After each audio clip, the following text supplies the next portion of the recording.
These are my 4 audience members.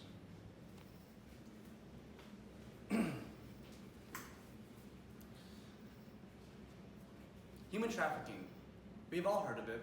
The name floats on our Twitter feeds and TV screens on a day-to-day basis. We're well acquainted with the term and well aware of these issues in our world. Or are we?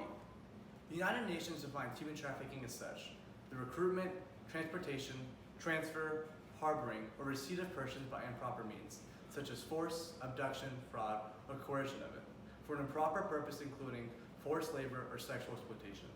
Again, all sounds familiar to us, almost to a point of insult to think that one might need a definition, because again, we all know what human trafficking is, right?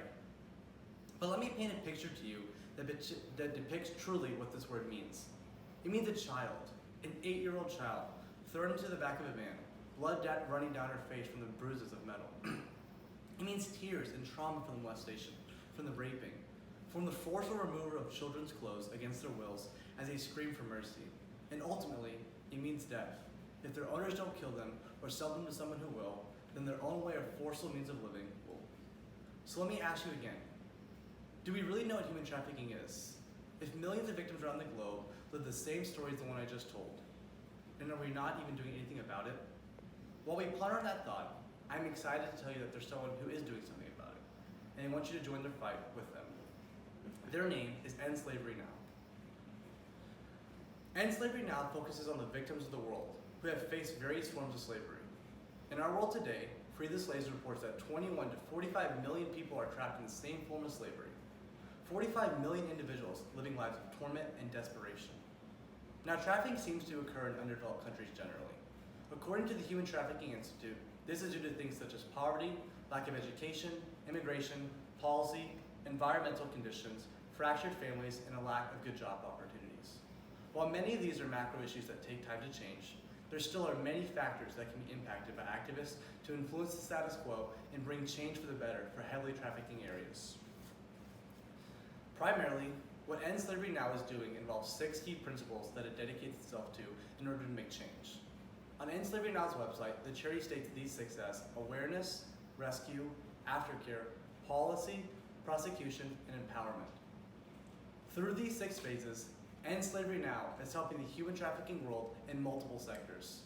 Since 2009, its official launch, the organization has worked with thousands of survivors of trafficking, helping them find jobs, relocation, access to education, home and family placement, counseling services, and much more.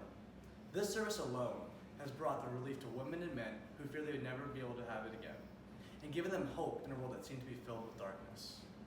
End Slavery Now has launched rescue missions to save victims, as well as aided through research and funding to enhance justice and law protections against trafficking as a means of deterring potential traffickers.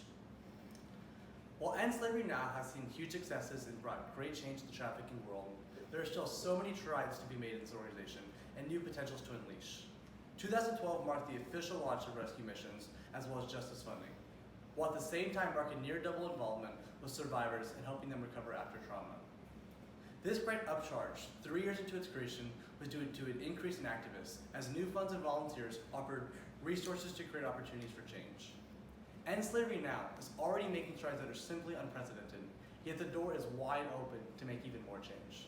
In fact, by doubling their funding this year, it is expected that End Slavery Now can work with 500,000 more survivors of human trafficking, while also aiding preventative rescue efforts at double the rate of current standing.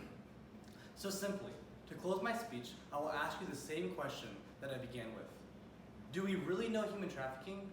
Are we going to allow another child to have their innocence torn from them by the millions for another second? Or will we stand as humans in our morality and respond to show our care for one another? It is time to be done with simply being aware of the term human trafficking, because now is the time to own it. Now is the time to end it. Thank you. Again, here are my 4 audience members. Thank you.